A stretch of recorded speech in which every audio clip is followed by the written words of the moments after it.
नमस्कार, मैं हूं आपके साथ पूजा और आप देख रहे हैं महाराष्ट्र फाइल्स। इस खास शो में हम बात करेंगे महाराष्ट्र की बड़ी खबरों पर, लेकिन सबसे पहले नजर हेडलाइंस पर।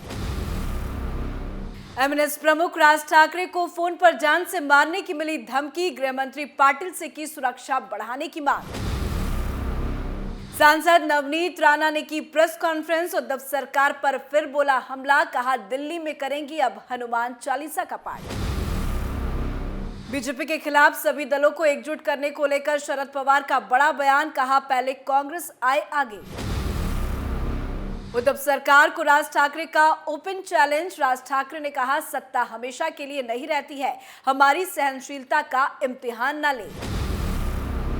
राज ठाकरे के अयोध्या दौरे को लेकर बीजेपी में दो फाड़, लल्लू सिंह कर रहे स्वागत तो बृजभूषण सिंह कर रहे हैं विरोध।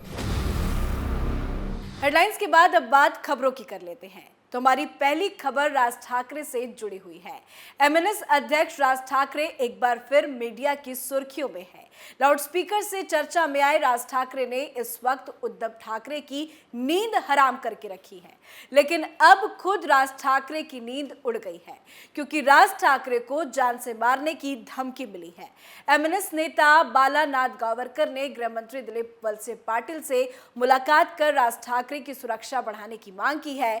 बता दें कि हाल ही में लाउडस्पीकर विवाद के बीच मनसे प्रमुख राज ठाकरे ने सीएम उद्धव ठाकरे पर बड़ा हमला बोलते हुए उन्हें ओपन लेटर लिखा है। इस ओपन लेटर को और राज ठाकरे को मिली धमकी को एक साथ जोड़कर देखा जा रहा है।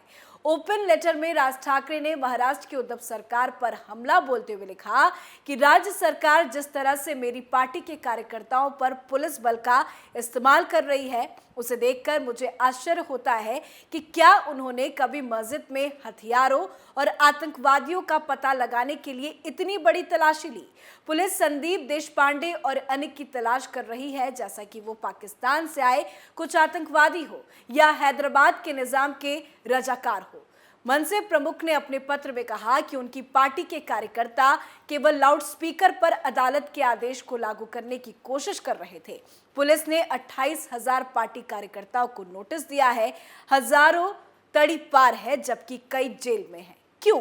सिर्फ मस्जिदों पर अवैध लाउडस्पीकर की रक्षा के लिए जो ध्वनि प्रदूषण पैदा कर रहे हैं। एमएनएस को लगता है कि राज ठाकरे ने जो लेटर उद्धव को लिखा है, उसी वजह से राज ठाकरे को जान से मारने की धमकी मिली है। अब बात अगली खबर की कर लेते हैं।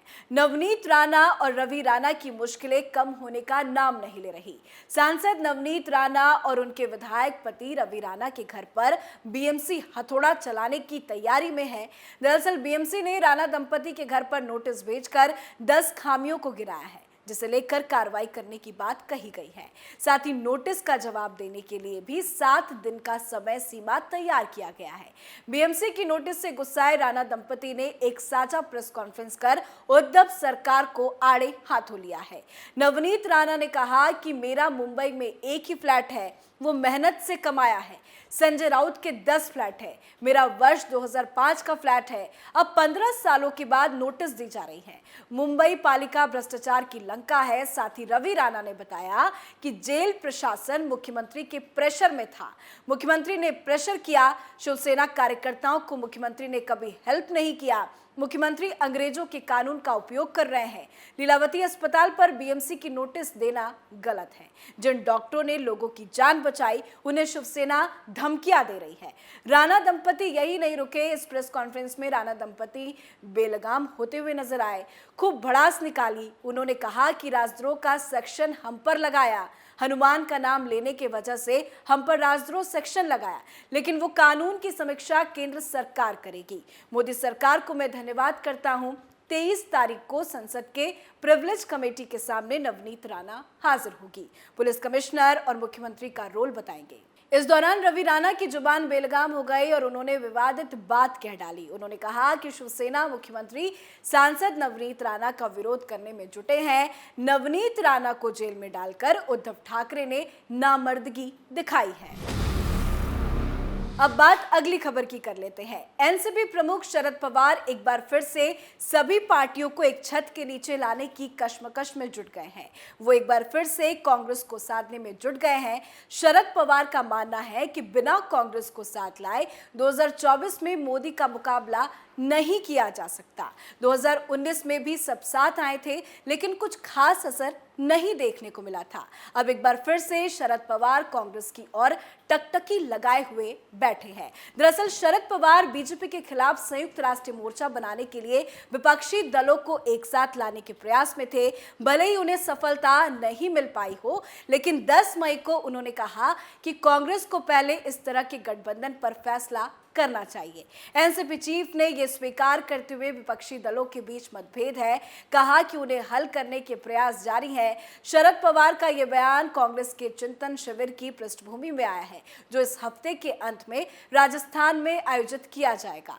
पवार ने कोल्हापुर में कहा कि सभी विपक्षी दलों के एक मोर्चे पर आने की चर्चा जारी है, लेकिन राजनीतिक दलों को पहले आंतरिक रूप से इस पर अपना निर्णय लेने की आवश्यकता है। कांग्रेस एक महत्वपूर्ण पार्टी है, इसका चिंतन शिविर राजस्थान में हो रहा है। मुझे विश्वास है कि वो इस संबंध में निर्णय लेंगे।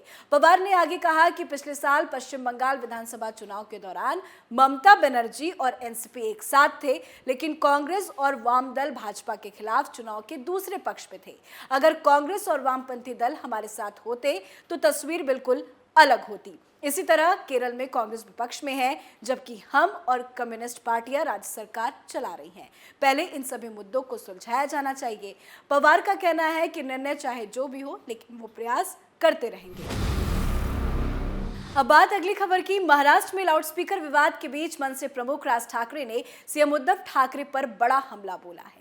उन्होंने उद्धव ठाकरे को चुनौती देते हुए ओपन लेटर लिखा है। इस लेटर में राज ठाकरे ने मनसे कार्यकर्ताओं के खिलाफ की जा रही कार्रवाई को अन्यायपूर्ण बताया है। राज ठाकरे ने अपने इस लेटर में उद्धव ठाकरे पर हमला बोलते हुए लिखा कि सत्ता हमेशा के लिए नहीं रहती, हमारी सहनशीलता का इम्तिहान ना ले, हमें इसका जवाब देना आता है। महाराष्ट्र में लाउडस्पीकर विवाद के बीच एक भाई दूसरे भाई के सामने खड़ा है। दोनों अपने वर्चस्व की लड़ाई लड़ रहे हैं। अपने ओपन लेटर में राज ठाकरे ने महाराष्ट्र की उद्धव सरकार पर हमला बोलते हुए लिखा कि राज्य सरकार जिस तरह से मेरी पार्टी के कार्यकर्ताओं पर पुलिस बल का इस्तेमाल कर रही है, उसे देखकर मुझे आश्चर्य होता है कि क्या उन्होंने कभी मस्जिदों में हथियारों और आतंकवादियों का पता लगाने के लिए इतनी बड़ी तलाशी ली है। पुलिस संदीप देशपांडे और अन्य की तलाश कर रही है, जैसे कि वो पाकिस्तान से आए कुछ आतंकवादी हो या हैदराबाद के निजाम के रजाकार हो। संदीप पांडे को मीडिया के सामने मनसे का आक्रामक चेहरा माना जाता है। अब बात आखिरी खबर की कर लेते हैं। गोंडा से बीजेपी सांसद बृजभूषण शरण सिंह लगातार राज ठाकरे के अयोध्या दौरे का विरोध कर रहे हैं। विरोध को मजबूत करने के लिए सांसद ने 10 मई को हजारों की भीड़ के साथ अयोध्या के नंदिनी नगर में संतों और महंतों की बैठक बुलाई थी। इस बैठक में उन्होंने राज ठाकरे को एक बार फिर खुली धमकी दे डाली। इस बैठक में महाराष्ट्र नवनिर्माण सेना प्रमुख राज ठाकरे के अयोध्या दौरे को रोकने की रणनीति पर विचार किया गया।